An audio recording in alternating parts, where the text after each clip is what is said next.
Vladimir Putin is wanted for war crimes by the International Criminal Court, so some EU officials are expressing doubts about Budapest. ካላስካው ስብሰባ በኋላ ዓለም በጉጉት የሚጠብቀው ትራምፕና ፑቲንን ያገናኛል የተባለው የሃንጋሪው ቡዳፔስት ስብሰባ ላልተወሰነ ጊዜ መራዘሙ ተሰማ።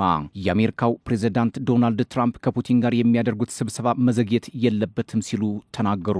የአውሮፓ ህብረት አባል ሀገራት የትራምፕና ፑቲንን መገናኘት ብዙም እንደማይፈልጉት የፋይናንሻል ታይምስ ዘገባም አመላክቷል። ሩሲያ በዩክሬን ዋና ከተማ የድሮንና ሚሳኤል ናዳ በመውረድ የሁለት ሰዎች ህይወት ማለፉ ሲገለጽ 5 ሰዎች መቁሰላቸውን የዩክሬን ባለስልጣናት አስታወቁ።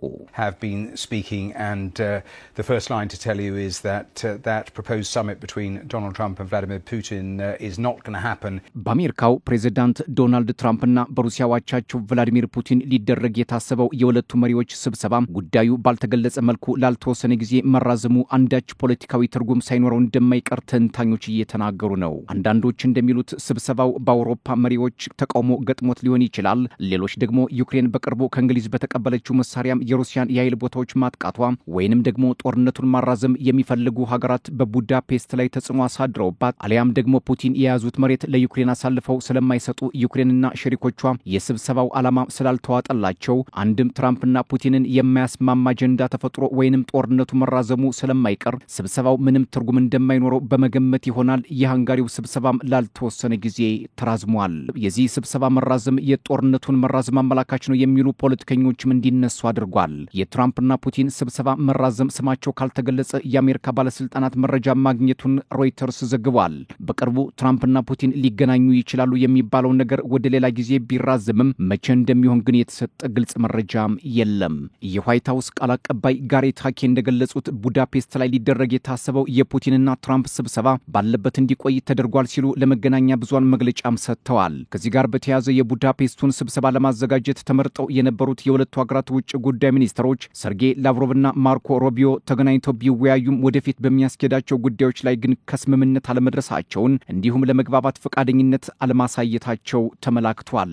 የሲኤንኤን ዘገባ እንደሚያመላክተው ሁለቱ ውጭ ጉዳይ ሚኒስትሮች የተራራቀ ፍላጎት ማሳየታቸውን ነው። ከዚህ በፊት የሩሲያው ፕሬዝዳንት ቭላዲሚር ፑቲንና የአሜሪካው አቻቸው ዶናልድ ጄ ትራምፕ የሚገናኙበት እድል እጅግ የጠበበ ነው ሲሉ የሩሲያ ፕሬዝዳንት ጽህፈት ቤት ቃል አቀባይ ዲሚትሪ ፔስኮቭ መናገራቸው የሚዘነጋ አይደለም። ባለፈው ነሐሴ አጋማሽ ሁለቱ የምድራችን ጉምቱ መሪዎች ቭላዲሚር ፑቲንና ዶናልድ ትራምፕ በአላስካ አንኮሬጅ ከተማ ላይ ተገናኝተው የሩሲያና ዩክሬን ጦርነትን በሰላም ይፈቱታል የሚል ግምት በዓለም ፖለቲከኞች ዘንድ ተስፋን ጭሮ የነበረ ቢሆንም አሁን ላይ ግን ይህን ተከታታይ ስብሰባ ለማድረግ እንደማይቻል ፔስኮቭ መናገራቸውና አሁን ደግሞ ትራምፕና ፑቲን እንደማይገናኙ ይፋ መውጣቱ ፔስኮቭ አንዳች ምስጢር ሳያውቁ እንዳልቀረ ይገመታል አስብሏል።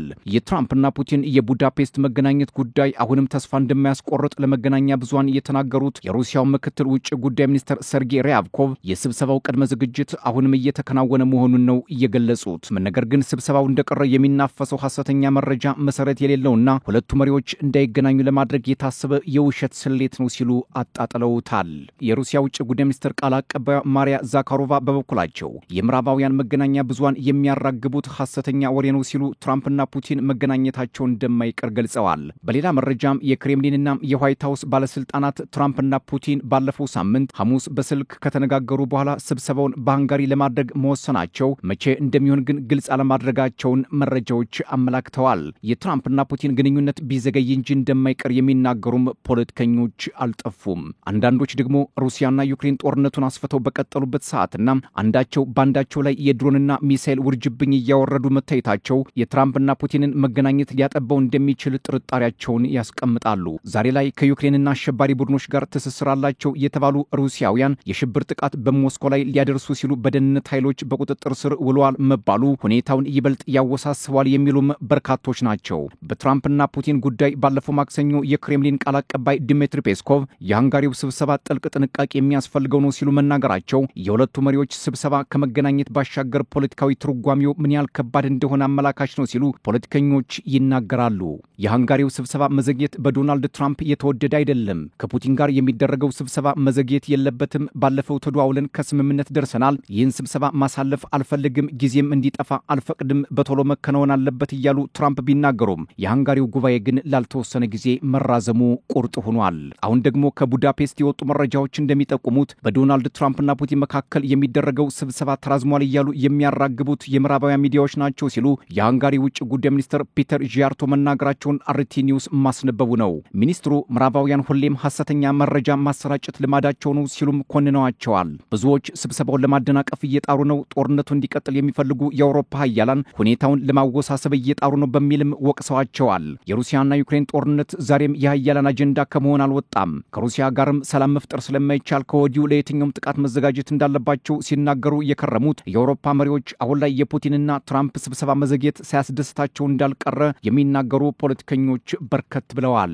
ፑቲንና ትራምፕ ተገናኝተው በሩሲያና ዩክሬን ጦርነት አንድ ልባት ላይ ካልደረሱ ጦርነቱ የዓለምን ፖለቲካ ከማናጋት እንደማይወጣ ፖለቲከኞች መናገራቸውን ቀጥለውበታል።